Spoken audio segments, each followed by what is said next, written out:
Seorang penjual asongan viral di media sosial usai berbaik hati memberikan jualannya untuk para peserta demo yang berlangsung di sekitar gedung DPR RI secara gratis pada Kamis 22 Agustus 2024. Rekamannya juga diunggah akun Instagram @net2netnews2022.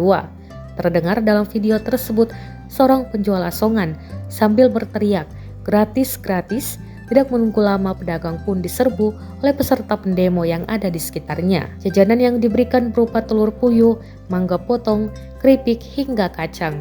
Momen ini tak hanya mengundang senyum dari para penerima, tetapi juga menambah semangat mereka dalam memperjuangkan aspirasi bersama. Warganet pun ramai memberikan pujian untuk sang pedagang tersebut.